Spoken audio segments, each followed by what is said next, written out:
We got was PVR Cinemas, and as we all know, it's the largest in the film broadcasting industry. Now, this slide it talks about the market profile, and my friends will go into the detail. Let's first look at the industry overview. So when we started with our research, we found out that okay, it's a pretty big business. 1.2 billion population, and 50% of the population is below 25. So we have like half a billion population to look at.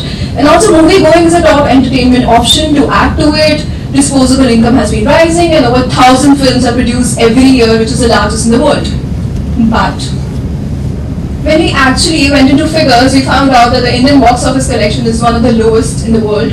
It's 1.6 billion USD versus as high as 6.8 billion USD in China and 11.1 billion USD in USA and Canada. So the major reasons behind the same is low screen density in India. It's as low as 6 screens per million population as compared to 23 screens per million population in China and 125 in USA. Also, the average ticket price is also very low in India, just 2 USD versus 10.7 USD in UK. Followed by the average revenue per unit per user is also low, which is $4.55 versus $100 in USA. So we can see the picture is very dismal, and these players, they have done a lot in the past 5 years specifically to really grow, and the major growth has come from inorganic acquisitions. And we can see the numbers how PVR, Cinepolis, Carnival Cinemas, Inox, everyone has grown through inorganically. Also, organically they have grown by increasing their online sales. So the online sales overall in the industry has increased from 6% in 2006 to as high as 22% in 2015. And also we expect the number of, we also expect the number of tickets sold online to increase from 17.2 million tickets to as high as 75.1 million tickets with demonetization setting in. So we have spoken about how it has grown in the past, specifically 5 years. Now we'll speak about how it's going to grow in the future. The major growth drivers are going to come from technology, location, probably focusing on tier 2 and tier 3 cities because of large under-penetration there, and also the customer service so that we cannot only increase the footfall but also the average ticket price. Now my friend will take over. So moving on to more PVR-centric view. So in its 2-decade-long journey, it's been marked by a lot of firsts. It was one of the first cinema exhibitors to receive private equity funding by multiples, and it also reached the 400 screen milestone in 2013 and the 500 screen milestone in 2015. We did a peer comparison of PVR and Inox across 5 parameters. So in terms of technology, PVR scores over Inox primarily due to it being the first introducer of 4DX technology in India, and also most of its screens are 4K and 2K compliant. It also has very good geographical spread compared to Inox, which is generally skewed in the eastern and western regions of India. And in terms of penetration, PVR with its differentiated services across all target segments has been able to penetrate the Indian market quite well, leading to better customer satisfaction. Operational efficiency of PVR is also better than Inox. And it's also interesting to note, according to a few analyst reports, that the top 4 operators account for 26% market share in terms of the number of screens, but they contribute to more than 40% of the box office collections. This presents a very good growth opportunity for PVR. And coming soon, PVR is currently beta testing a platform called Vakau, which will enable users to book a movie of their choice with other people over social media. We then go on to the business strategy, and over the past few years, PVR's business strategy has been marked by aggressive expansion, and it continues to add around 65 to 70 screens annually in order to achieve its 2020 vision of 1,000 screens. The first and foremost factor, which it has been doing very well of late, is the increase in the number of screens. It's interesting to note that PVR has presence in 2 out of the top 3 malls in the country. Also, it plans to expand in southern India. It plans to expand in southern India, where it currently has over 125 screens over the 5 southern states, and another part of its expansion strategy is expanding in tier 2 and tier 3 cities. PVR also has a lot of differentiated services thanks to its 6 sub-brands, catering to a wide variety of customer segments, from a premier segment to a middle class segment. And it also has a very good service innovation in terms of PVR Playhouse, PVR Blue O, which is the largest bowling chain in the country, and PVR 4DX.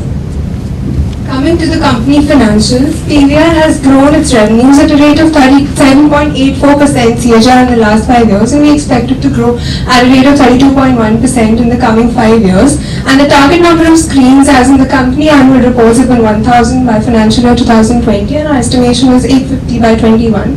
And we also expect that the food and beverage share in the total revenues will increase from 21% to 36% because of increased consumer spending power as well as demand for good quality food. Coming to profitability analysis, we see that there was a dip in the year 2014 because this was a relatively bad year for the movie industry because of the weak content in the cinemas, and we expect the EBITDA margins to remain at a similar range in the coming years. And moving on to other ratios, we see that the current ratio of PVR is 1.1 and that of its competitor Inox is 0.56, so it has a steady liquidity position, and its turnover ratios are steady and increasing, which indicate a strong operational performance. Also, in terms of interest coverage ratio, PVR and Inox stand at around the same level, and PVR is expected to grow and expand rapidly in the future because of which it is expected to increase. Also, for the DuPont analysis, in the year 2016, Inox had a return on equity of 12.72% and PVR had a return on equity of 16%, with increasing net profit margins and asset turnovers as well as decreasing leverage. Moving on to our valuation, so we used both DCF as well as EV/EBITDA multiples and gave equal weightage for both, and we calculated 5-year monthly betas and risk-free return on 10-year government bonds as well as 10-year market returns on Nifty, and we used a synthetic default spread based on our interest coverage ratio and arrived at a cost of capital of 8.82%. Our EV/EBITDA multiples we calculated for 1 year as well as 2 year for PVR as well as Inox, and we applied a 35% premium on a 2-year multiple of Inox because since PVR has distinguished itself from Inox in terms of its distinguished services, houses as well as financial performance, and we use that for evaluation. Coming to revenue breakdown, PVR, the income from sale of tickets is a direct function of our ATP as well as footfalls, and for our footfalls we have a CAGR of 23%, and for our ATP we have considered inflation targets as well as entertainment tax and GST effects, and for income from food and beverages it's a direct function of food spend per head as well as footfalls, and we expect that to increase at a CAGR of 13.75%. Moving on to sensitivity analysis, we use both cost of capital and growth rates to estimate, and we found out that our valuation is very sensitive to the growth rate estimation. Fortunately, industry has been growing at a steady rate and the downside risk is low, and we expect that our price target of 1103 is only going to move higher in the longer run. My friend will continue. So after discussing the quantitative factors, let's now look at the risks that the company needs to mitigate to succeed in the longer run. So we've created a graph between impact and probability of occurrence. So when you talk of something like an unexpected event, like the 2009 producer multiplex standoff, so this is a one-of-a-kind event which has a severe impact, but the probability of this event occurring is really low. On the other hand, if you talk of something like a sporting event, something like an IPL or a World Cup, it has a medium-term impact, but because of the seasonal nature, this event is about to repeat every year. On the other hand, when you talk about something like real estate, so lack of premium locations is one of the major problems that the companies are facing here in India, and we thought that this is a very high impact scenario. Similarly, piracy. Piracy is a very, very important factor that needs to be considered when we move forward. So when we talk about the investment summary, the merits seem to be overpowering the demerits when we talk about technology, innovators and experienced top management. So PVR has been a front runner when it comes to technology because of the implementation of 4DX technology, and also it has created a strong brand image for itself which is going to help it in the longer run. But for that it needs to mitigate the demerits, which is the advent of online streaming services. So something like a Netflix is going to hamper PVR's growth in the longer run, along with cutthroat competition from not only the local but also from global players. So combining all these merits and demerits, which is when you talk about the merits, it is technology and a healthy financial position. and that kind of overpowers the intense competition and dependence of real estate, we recommend a hold position on the stock for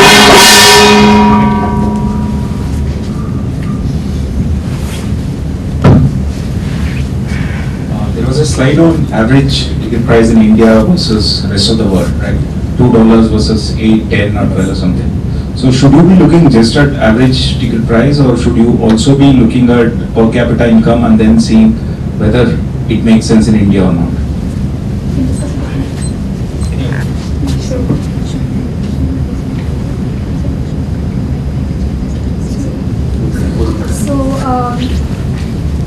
So yes, the per capita income does need to be taken into account. In fact, in a recent interview, Mr. Ajay Bijli also said that ATP is actually a function. Only company management speaking. So Yes. will you go just by company management? Not just that, that's what we are giving both our insights actually.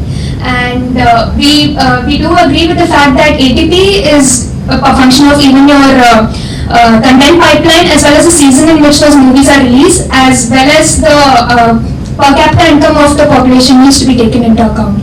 We definitely have to take, but in fact with demonetization, etc., initially there was a bit of there was a slump in the sales in that weekend, but in the following weekend there was a rise in sales when it comes to online ticket sales, according to reports. So we do hope that ATP will rise in the future if people start moving on to more cashless transaction.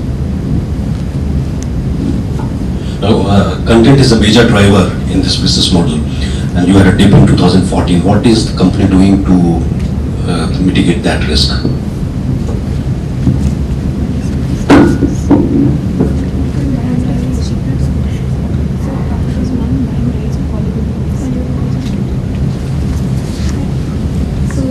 It's buying rights for the Hollywood movies. So you'll see that Hollywood movies are released 6 months before, and then they're released later. So whenever there's a slump, PVR ensures that such kind of movies come in India. So that is one of the reasons, and Vatsala will take the second.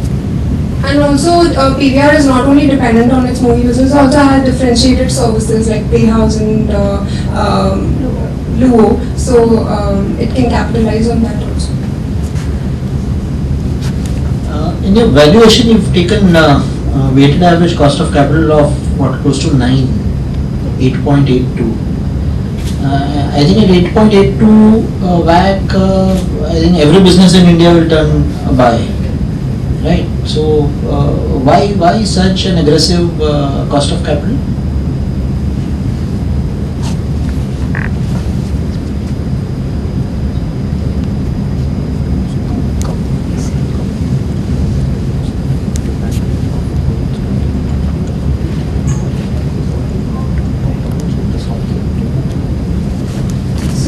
One major reason is like when we interacted with the company as well, they had plans to expand organically in a lot of places, especially tier 2, tier 3, where they really need to build infrastructure from the scratch. That will definitely lead to... This question was on Weighted average cost of capital. Yeah, exactly.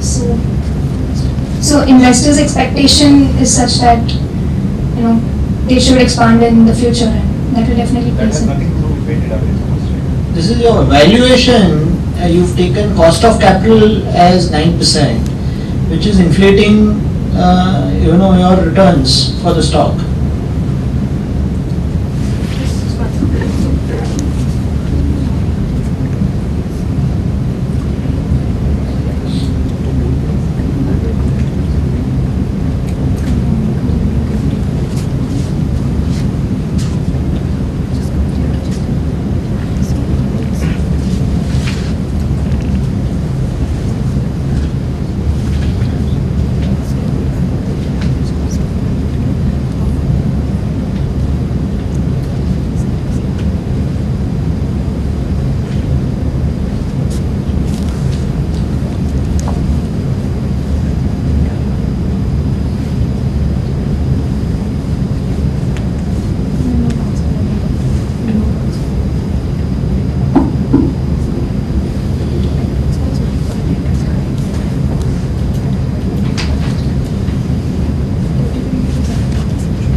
That's also like the debt equity, debt will be much more higher in this case, like if you're planning to expand further. So that's what we took into account while doing this.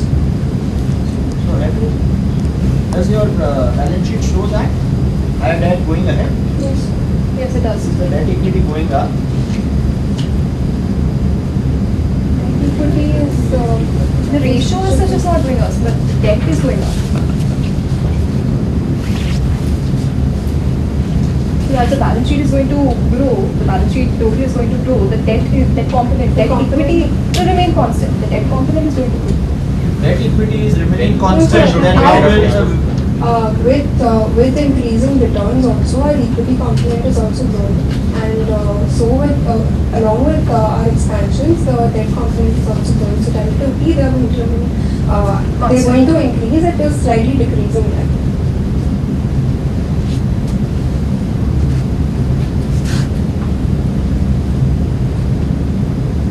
So, again, I think you've compared revenue per seat with US, Canada, China, whatever. And again, I think, don't you think it's a blindfolded comparison to some extent, because you're only comparing one aspect of the business, which is the revenue aspect. You consider the cost aspect. Have you, in the sense, lease per seat or something like that, right? Or total employee cost per seat or something like that. That also would be like 10 times or 1/10 of what it is in US, right? So, it is only, you're comparing only one side of the balance sheet or the P&L while completely ignoring the other side, and then building your case, a buy case or whatever, just by comparing only the one side of the P&L. Have you looked at the cost side also, and then said that, okay, if the revenue per seat is 1/10 of that in US, the cost is also 1/10 of that in US. So then, where is the argument for increase in ATP?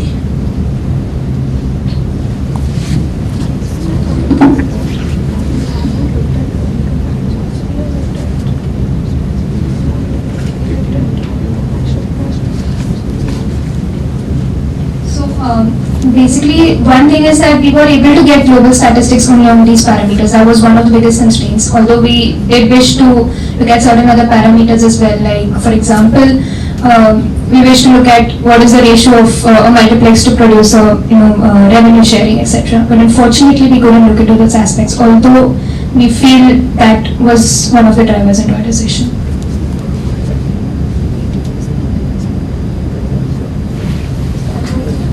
The recommendation is based upon national comparisons. It is just to start with how the industry is vis-a-vis the world, but the ultimate recommendation is based on national comparison only, whatever we are holding. So that is one thing. And also we agree to Sir's point that, okay, there should be some PPP built because their purchasing power is humongous as compared to this. But you can see the numbers, the difference is also humongous. So even if we build PPP in the numbers, then also the difference is going to stay. Build it and then show it and then... Yeah, we might just get back to you for that. Also, your sensitivity seem to be very, very high for WAC as well as for group. Have you checked your data correctly? Yes.